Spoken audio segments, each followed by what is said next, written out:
Olá, bem-vindo a todos a mais uma edição do ProPed, um programa de atualização em pediatria, com apoio da Sociedade Brasileira de Pediatria, realizado pelo SECAD e ArtMed. Hoje nós vamos discutir aqui o tema de vacinas pneumocócicas, uma atualização neste importante tema, especialmente na pediatria.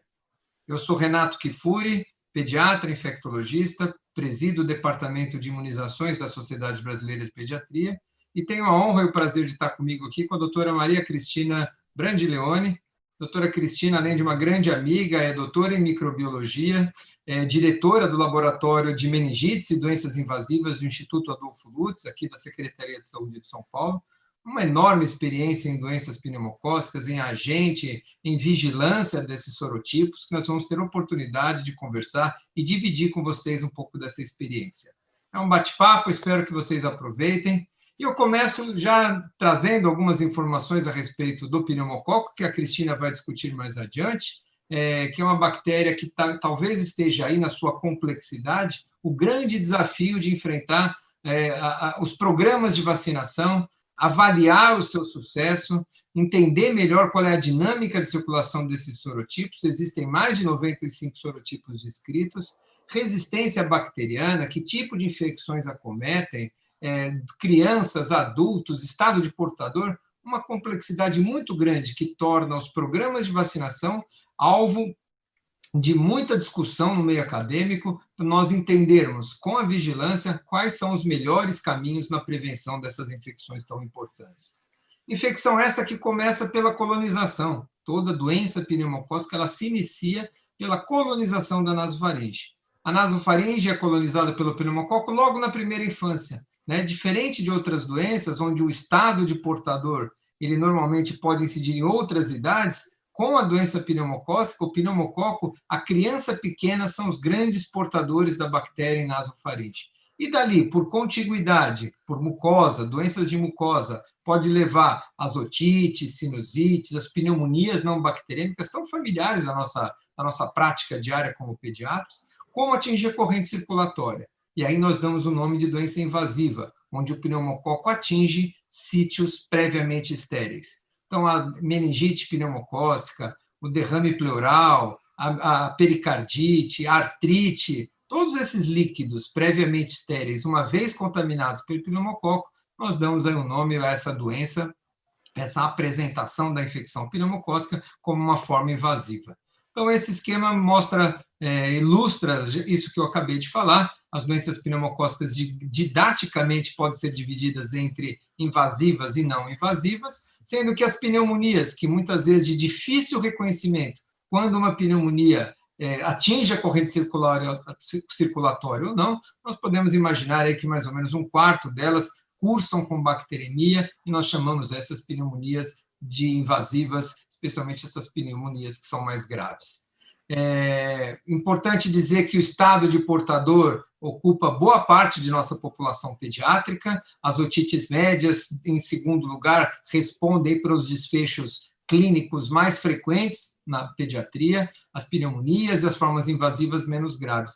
Dificilmente ou diferentemente do que acontece no adulto, onde a carga da infecção pneumocócica basicamente se traduz em pneumonias, seja ela adquiridas na comunidade especialmente, ou às vezes até nosocomiais. Mas o impacto da infecção pneumocócica em adultos geralmente saudáveis, são as pneumonias.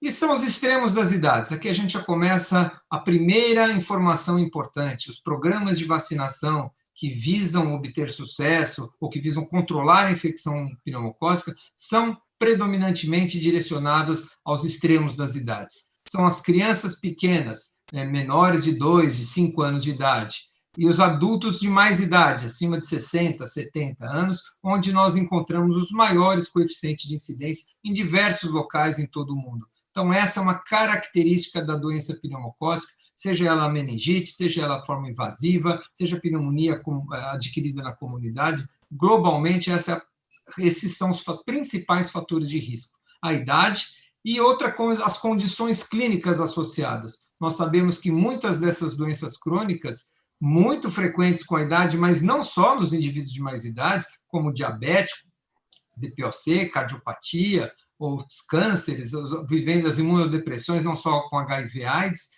e todos eles cursam com risco aumentado de doença invasiva pneumocócica expressivos. Só para vocês terem uma ideia, esses 3 últimos grupos, isso vai ter importância quando nós vamos falar das vacinas que estão incluídas no nosso Programa Nacional de Imunizações para essas populações especiais, o câncer sólido, o câncer hematológico e a imunodepressão secundária aos pacientes ou indivíduos vivendo com HIV/AIDS incrementam o risco de doença invasiva bastante, de maneira muito importante.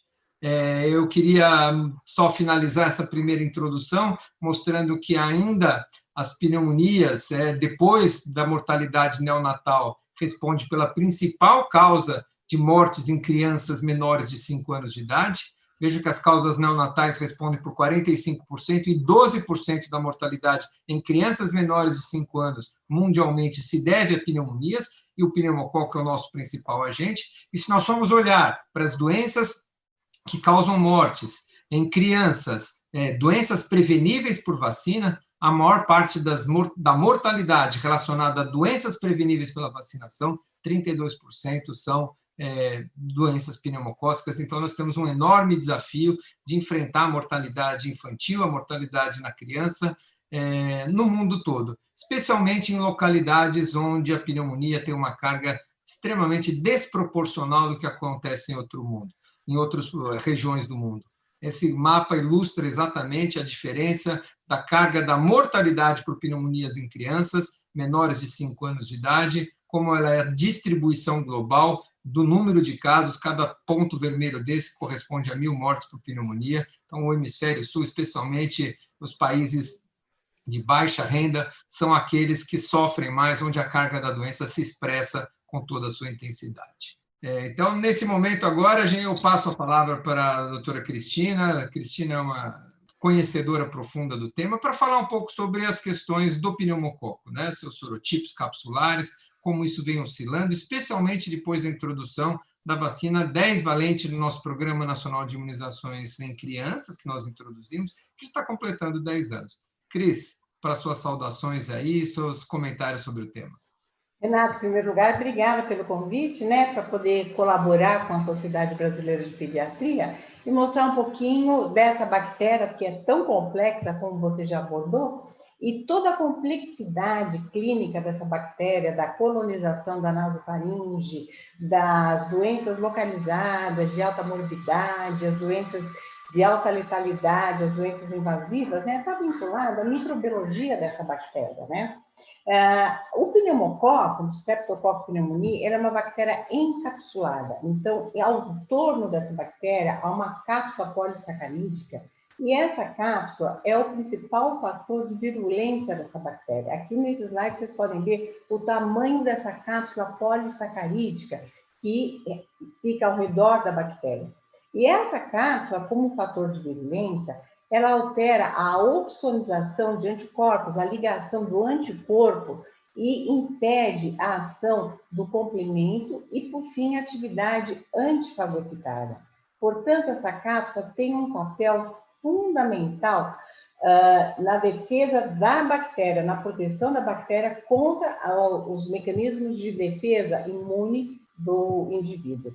Essa cápsula, como eu falei, é uma cápsula polissacarídica, e ela define os sorotipos de pneumococo. E o pneumococo, ele pode ser subdividido em mais de 100 sorotipos. Na verdade, são 100 sorotipos conhecidos até o momento.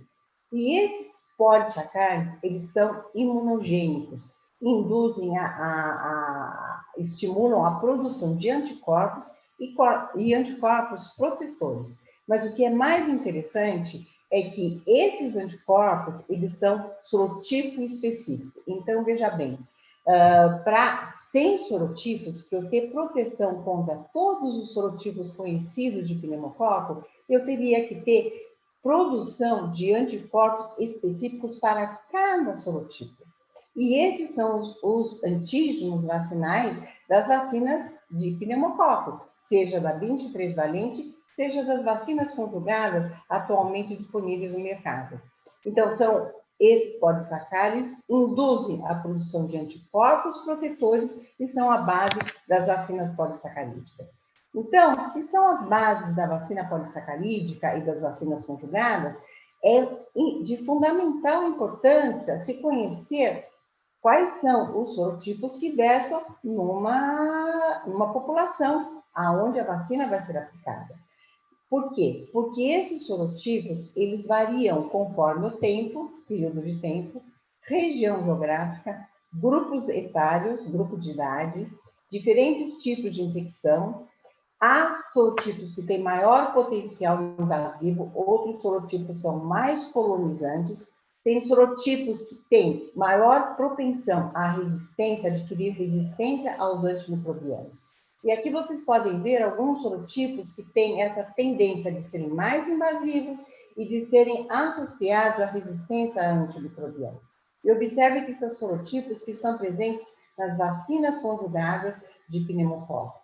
Portanto, é fundamental a gente conhecer os sorotipos prevalentes numa região através da vigilância epidemiológica. Bom, com relação à resistência aos antibióticos, eu trago aqui a resistência à penicilina, né? A resistência à penicilina, que é um carro-chefe em termos de droga para tratamento das infecções pneumocócicas, ela é de natureza cromossômica. E é muito importante o processo de transformação. Eu cito esse fator microbiológico porque todo esse processo ocorre aonde? Na nasofaringe. O pneumococo, ele faz parte da microbiota da nasofaringe humana. E à medida que eu tenho uma interação entre as diferentes bactérias que estão na nasofaringe, eu tenho a captação de genes de resistência. Então, por exemplo, eu tenho um processo de transformação, que é a captação do gene de resistência e incorporação desse gene no cromossomo da bactéria. E esse processo de transformação, ele altera as proteínas aonde o antibiótico iria atuar. Então, as proteínas bacterianas aonde o antibiótico atua, havendo uma alteração morfológica das proteínas. Com isso, a penicilina não consegue mais atuar e a bactéria se torna resistente. Então, esse processo todo de resistência, no caso aqui, o modelo à penicilina, há outros mecanismos de resistência dependente da droga a ser utilizada, eu trago esse modelo, então, todo esse processo ocorre na nasofaringe humana, tá? Através do processo de transformação genética. Bem, então, os fatores que influenciam a disseminação da resistência, como todos vocês já sabem, né, são fatores conhecidos, que é o uso excessivo do antibiótico, que exerce uma pressão seletiva, tá, em cima de bactérias que possuem o gene de resistência. Então, o antibiótico, quando tomado em doses subliminares ou em altas doses, ele afeta a microbiota da nasofaringe, causando um impacto ecológico. Então, o uso em subdoses e o uso abusivo pode selecionar bactérias resistentes ou multiresistentes, né? E, quanto a isso, como isso ocorre na nasofaringe, veja bem, as cepas resistentes que colonizam a nossa nasofaringe, elas são disseminadas para a comunidade. E para a comunidade e com o intercâmbio entre países. Então, nós temos em pneumococo linhagens de pneumococo que são resistentes, que circulam no mundo. Isso acontece e é muito importante, tá? E a gente estuda essas linhagens também, tá? Então, a resistência pode ocorrer pela manutenção e pela disseminação dessas linhagens ou clones de resistência em pneumococo. Bom, e a associação entre resistência antimicrobiana e sorotipos? Sim, há. Os sorotipos principais que estão associados à vacina conjugada são sorotipos que eram associados à resistência antimicrobiana, porque essas vacinas foram desenvolvidas para crianças e criança é a população de maior uso de antimicrobiano. Então, os sorotipos prevalentes em criança, cuja formulação, que estão contidos nas formulações vacinais, são, em geral, sorotipos associados à resistência antimicrobiana. Com relação à vigilância laboratorial, a vigilância das doenças causadas por pneumococo, o que nós temos no Brasil? Nós temos uma vigilância com base populacional para as meningites bacterianas, que são doenças de notificação compulsória. Mas nós não temos uma vigilância de base populacional para todas as doenças pneumocócicas invasivas, o que é um fator limitante para a vigilância nacional. Então, eu vou descrever aqui um pouquinho para vocês a vigilância laboratorial que permite identificar os sorotipos prevalentes, né? Então, como se dá essa vigilância nacional? Ela passa pelas redes de laboratório, que é coordenada pelo Ministério da Saúde, né? Então, em cada estado brasileiro, existe um laboratório central de saúde pública, que é um laboratório estadual, tá? E esses laboratórios de cada estado recebem cepas de hospitais e laboratórios privados de outros laboratórios, e nesses laboratórios é feito um estudo parcial e todas essas cepas isoladas de doença invasiva são encaminhadas ao Instituto Odoplus, que é o Laboratório Nacional de Referência para Doenças Pneumocócicas pelo Ministério da Saúde. Então, no Instituto Odoplus, a gente trabalha com metodologias mais sofisticadas de tipagem molecular e faz a sorotipagem, sorotipagem, né, pelos métodos clássicos. Então, esse sistema é um sistema de laboratórios de vigilância laboratorial. E a gente observa nesse slide aqui que após os anos, no final da década dos anos de 1990, a gente houve um aumento, uma melhoria na captação dessas cepas, porque foi o período que estavam sendo desenvolvidas as vacinas conjugadas. Então, vocês observam um aumento a partir dos anos de 1995, né? E a partir de 2005, há uma estabilidade no encaminhamento desse número de cepas. E com relação, nos últimos anos, à distribuição de cepas por estado brasileiro e por região geográfica, a gente observa o quê? Uma grande diversidade no número de cepas estudadas, né? A gente observa um número de cepas muito menor proveniente da região norte e a maioria das cepas são da região sudeste. E essas diferenças se faz não só pelas diferenças populacionais entre as regiões geográficas, mas também pelo sistema de vigilância em cada região, né? A região sudeste é a região mais populosa e a região que tem um sistema de vigilância muito bem estabelecido, né? E dentro dessa vigilância de base laboratorial, a gente observa o quê? Que 50% das cepas coletadas são de meningite e 50% são das outras DPIs. Então, a gente tem uma vigilância muito maior, muito melhor estabelecida para as meningites, que é uma doença de notificação compulsória no Ministério da Saúde. As outras DPIs, as pneumonias, as bacteremias, as sepsis, não são doenças de notificação e poucas vezes é feito o diagnóstico clínico, o diagnóstico laboratorial dessas doenças, né? E eu trago aqui para vocês, com toda essa vigilância, qual é a possibilidade de avaliação do impacto da vacina PCV10 no nosso sistema de vigilância laboratorial. Vocês observem que a vacina foi introduzida, a vacina pneumocócica 10 valente foi introduzida no ano de 2010. E vocês observem aqui que, ao longo dos anos, eu já tenho uma diminuição em todos os grupos de DPI, de doença pneumocócica invasiva, causadas por todos os sorotipos vacinais, né? Eu tenho, logo após o primeiro ano, em vermelho e em verde, uma diminuição na população vacinada, população efeito direto da vacina. E depois, ao longo dos anos, a partir de 2012, eu já tenho uma diminuição na população não alvo da vacina, que é o efeito indireto da vacinação.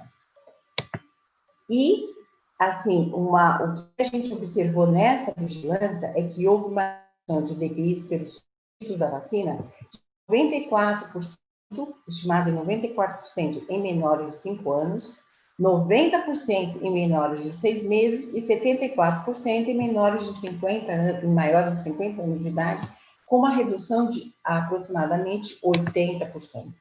E aqui eu trago para vocês a distribuição dos serotipos isolados de menores de 5 anos, que é o gráfico acima, e maiores de 50 anos, no período pré-vacinação, 2005 a 2009, vocês observem em vermelho que são os serotipos da vacina, serotipos vacinais no período pré-vacinal. Quando eu vou para o período pós-vacinal, nos anos mais recentes, de 16 a 18, eu vejo que os serotipos vacinais são raramente isolados e eu tenho a prevalência de serotipos não incluídos na vacina dela. Então, eu tive um aumento dos serotipos não vacinados.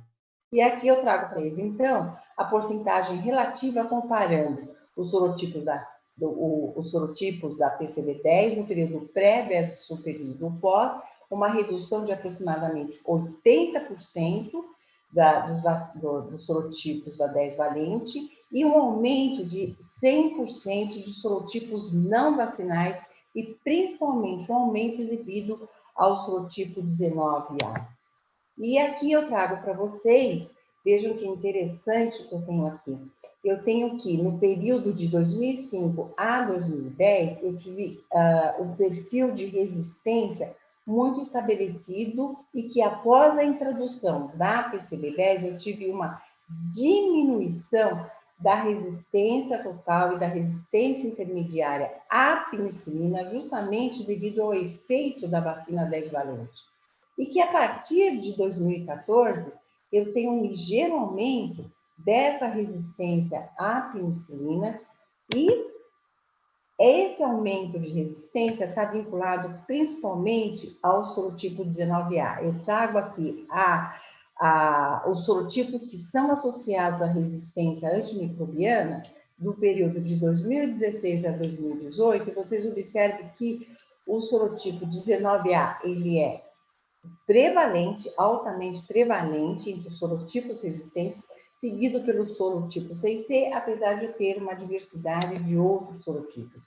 E que 58% das cepas de 19A apresentam algum grau de resistência à penicilina. Então, para finalizar, eu digo que a vigilância tem limitações, é uma vigilância passiva de encaminhamento voluntário das cepas do Instituto Odoplutes, o qual não permite o cálculo de incidência das doenças pneumocócicas invasivas, e observo que, entretanto, há pontos muito positivos nessa vigilância, porque ela permite avaliar o impacto das vacinas o impacto da vacina 10 valente devido ao número robusto de cepas que nós temos recebido dos estados do Brasil. Então, fica aqui a mensagem que é fundamental monitorar os serotipos de pneumococo num período mais longo para avaliar a tendência desses serotipos em todos os grupos de idade. Obrigada. Obrigado, Cris, por essa explicação bastante didática para a gente do que vem acontecendo com a cinética desses serotipos, que acaba ensejando por um fenômeno não só da cinética, mas pelo fenômeno da substituição, que é peculiar ao pneumococo. Na hora que nós utilizamos vacinas conjugadas que são capazes de erradicar o estado de portador e diminuir doenças causadas ou reduzir, de maneira muito importante, doenças associadas a esses sorotipos contidos na vacina, outros acabam ocupando esse espaço. Esse fenômeno chamado de substituição leva a um aumento, como a doutora Cristina mostrou, de outros sorotipos que vão aí aumentar a carga da doença. E a busca por novas vacinas pneumocócicas, especialmente vacinas de maior valência. As vacinas conjugadas, como a doutora Cristina comentou, solucionam um problema que é a cápsula do pneumococo ser pouco atingida pelo nosso sistema imune na primeira infância. Então, na hora que os nossos antígenos polissacarídeos, que não despertam uma resposta imune adequada, com anticorpos bactericidas, com memória imunológica, na hora que nós associamos esses polissacáridos capsulares a proteínas carreadoras, nós teremos os glicoconjugados, nas proteínas, as vacinas polissacarídicas conjugadas, que são capazes, sim, de despertar uma resposta imune precoce, duradoura e proteger os bebês no momento, principalmente nos primeiros anos de vida, onde a doença é mais significativa. Nós iniciamos as vacinas conjugadas com a vacina 7-valente, que continha 7 sorotipos vacinais. A segunda geração de vacinas conjugadas já nos permitiu ampliar o número de sorotipos contidos para 10 e para 13-valente. Hoje nós convivemos com 2 vacinas licenciadas no país. A vacina 10, que está no Programa Nacional de Imunizações, recomendada no esquema 2 doses mais 1, 2, 4 e 1 ano de idade, e que usam esses carreadores proteicos, e a vacina 13-valente, que usa o mutante difterico, que acrescenta aos 10 sorotipos da vacina 10-valente o sorotipo 6A, 19A e 3A. Então, essas são as vacinas que a gente dispõe hoje. Como a doutora Cristina mostrou, um impacto muito importante, mas eu chamo a atenção nesse impacto indireto que a doutora Cristina mostrou também com redução de doença causada em outras faixas etárias. As crianças, quando foram vacinadas, esse é um dado americano clássico de muito tempo atrás, nos primeiros 5 anos de vida foram vacinadas, mas veja o que aconteceu com a doença pneumocócica em todas as faixas etárias. Uma redução também importante em função daquilo que nós comentamos. As crianças normalmente são os portadores da bactéria, são elas que transmitem para os mais idosos, e ao vacinarmos com vacinas que são capazes de reduzir o estado de portador, essa transmissão deixa de ocorrer e o impacto em populações não vacinadas, o efeito indireto da vacinação se estabelece por esse mecanismo. Então, hoje nós temos praticamente o planeta todo com vacinas conjugadas. Esse é um avanço enorme nos programas de imunizações, com muitos financiamentos para que essas vacinas fossem incorporadas. A maioria dos países utilizam ainda a vacina 13-valente, que são esses países que estão em azul. Alguns países, como o Brasil, utilizam a vacina 10-valente, que são esses que estão marcados aí no mapa mundi. E aqui na América Latina, ao lado de Colômbia e Equador, são os países que utilizam a vacina 10-valente. É importante destacar que tanto a Sociedade Brasileira de Pediatria quanto a Sociedade Brasileira de Imunizações, pelo seu maior espectro de proteção, recomenda o uso preferencial da vacina 13-valente. Ou seja, sempre que possível, vacina que só está disponível para a rotina de crianças no mercado privado, em clínicas privadas, mas sempre que possível, uma vacina que hoje amplia o espectro de proteção, porque, principalmente, ela está cobrindo aqueles sorotipos que estão emergindo num cenário de utilização da vacina 10-valente, o 6, o 3A e o 19A. Então, é sugerido que a gente recomende sempre que possível o uso da 13. E o grande avanço que nós tivemos esse ano foi a introdução da vacina 13 para pacientes de alto risco.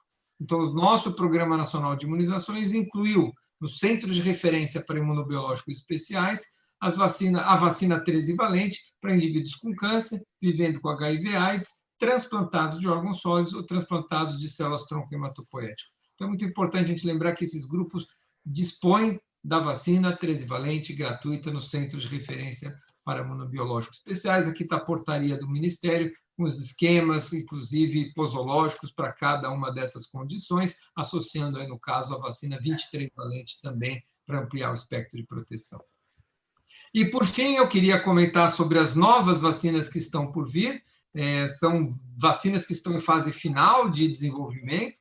Essas novas vacinas não são estudadas com estudos de eficácia, né? Nós não deixamos de vacinar um grupo para fazer grupo controle. Aqui são estudos que nós chamamos de não inferioridade, comparando com as vacinas já licenciadas, se elas induzem resposta imune no mínimo semelhante às vacinas que existem. Essa é uma vacina do Instituto de Soro da Índia, que contém 10 sorotipos, sim, mas faz uma modificação. Retira 2 sorotipos que estão bastante arrefecidos com o uso das vacinas conjugadas, que é o 18C e o 4, e substitui por sorotipos emergentes, que é o 6A e o 19A. Uma vacina que usa o carreador proteico, também a proteína D, o toxoide tetânico, e que tem ido muito bem nos estudos tanto de segurança quanto de resposta imune. Essa é uma das vacinas mais avançadas em termos de licenciamento próximo. Nós temos também uma vacina com 12-valente, que utiliza a mesma plataforma da vacina 10-valente, associando o 19A e o 6A, os 2 sorotipos também emergentes, não é à toa que eles estão aí nas novas vacinas. Então, é a mesma vacina 10, associando a ela 2 novos sorotipos. Temos uma vacina com 15 sorotipos, né, que associa, além da vacina, dos sorotipos contidos na vacina 13-valente, os sorotipos 22F e o 33F, Essa é uma vacina que se mostrou, esse é um exemplo onde a gente compara a imunogenicidade, a resposta imune para cada um desses sorotipos, né? Comparando com a vacina 13 valente. Então, vejam que para os 13 sorotipos comuns a 13 e a 15, não há diferença nos títulos, aqui no caso de opsonofagocitose, mas para os sorotipos adicionais 22F e 3F há uma resposta muito boa também. E um mês depois, a média de títulos geométricos também para cada sorotipo cumpre esses critérios que nós chamamos de imunogenicidade. Ou seja, as vacinas vêm ganhando valência, vêm ganhando sorotipos emergentes no lugar daqueles que existem, e, por fim, um outro laboratório, a Pfizer, anuncia um estudo de fase 3 com 20 valentes, com 20 sorotipos contidos na vacina, uma vacina 20 valente, que expande ainda mais o espectro de proteção, e a discussão fica aí qual dessas vacinas seria o ideal para serem aplicadas na pediatria, para serem aplicadas no grupo de risco e para serem aplicadas na população de idosos, porque nós podemos ter diferentes cenários em diferentes países de circulação, como a doutora Cristina comentou, extremamente fundamental a vigilância para a gente saber que impacto teria a introdução dessas vacinas em programas. E, por fim, as vacinas que seriam ideais, as vacinas que a gente deixe de ser vacinas de multivalência, né, procurando albergar o maior tipos possíveis, um número maior possível de sorotipos, e temos vacinas que contenham, na sua formulação, estruturas comuns aos 90 sorotipos de pneumococcus, aos mais de 90 sorotipos. São as vacinas proteicas. E várias candidatas que nós temos aí em desenvolvimento, para que a gente possa, eventualmente, ter uma vacina universal, que nós não precisemos acompanhar a cinética desses sorotipos e, com isso, buscar vacinas que atendam necessidades específicas de alguma época. Bom, para encerrar, eu gostaria de mencionar que, apesar dos grandes avanços com vacinas modernas, as vacinas conjugadas e com alto impacto na redução das doenças pneumocócicas invasivas, a gente ainda vai ter as doenças pneumocócicas com alta morbidade e mortalidade, por causa justamente do fenômeno de substituição de sorotipos. Então, em breve, teremos novas vacinas com maior valência e a gente espera que essas vacinas também reduzam mais ainda, tenham maior impacto sobre as doenças pneumocócicas invasivas e, enfim, sobre a resistência antimicrobiana dos pneumococos. Obrigada.